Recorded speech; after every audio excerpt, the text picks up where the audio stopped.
भारताला 2026 पर्यंत रशियाकडून करारात ठरल्याप्रमाणे सगळे S-400 मिळणार आहेत। मंडळी, आज आपण जाणून घेऊया भारत पाक तणावात अतिशय महत्त्वाची भूमिका बजावणाऱ्या S-400 या यंत्रणेबद्दल।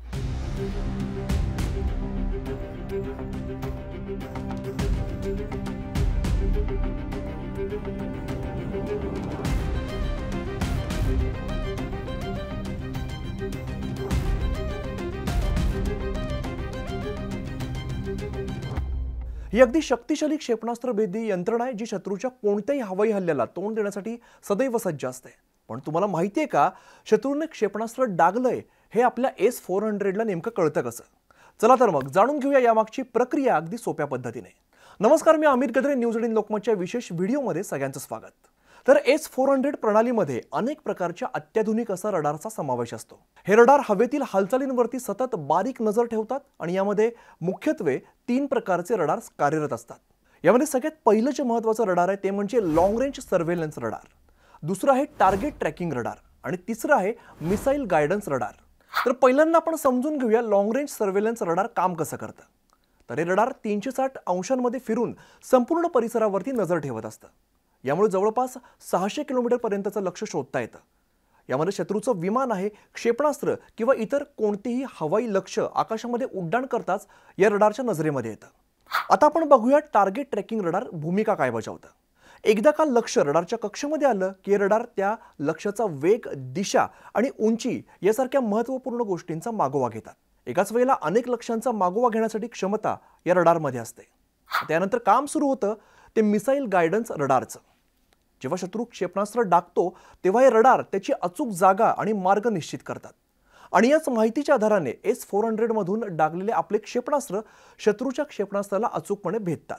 हे रडार इलेक्ट्रोमॅग्नेटिक लहरी हवेमध्ये पाठवतात आणि जेव्हा एखादं लक्ष त्या लहरींच्या मार्गामध्ये येतं तेव्हा त्या लहरी परावर्तित होऊन परत आपल्या रडारकडे येतात आणि या परावर्तित लहरींचं विश्लेषण करून रडार टार्गेट आणि इतर माहिती अचूकपणे ठरवतं।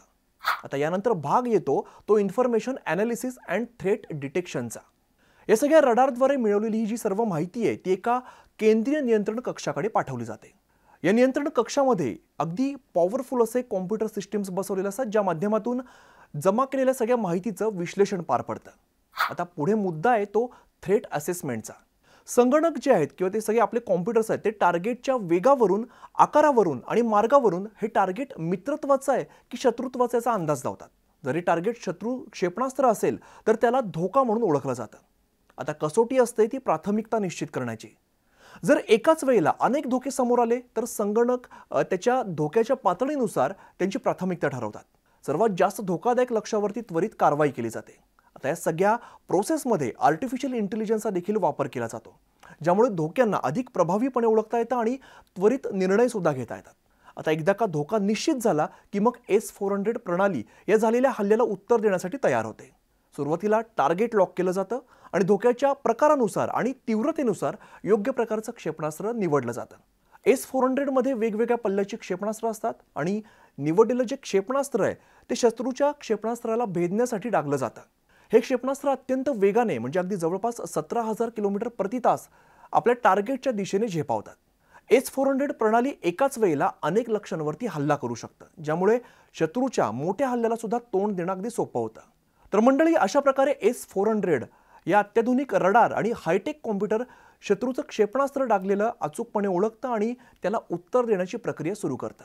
ही प्रणाली भारताच्या हवाई संरक्षणातली अत्यंत महत्त्वाची आणि आपलं ते सुरक्षा कवच आहे।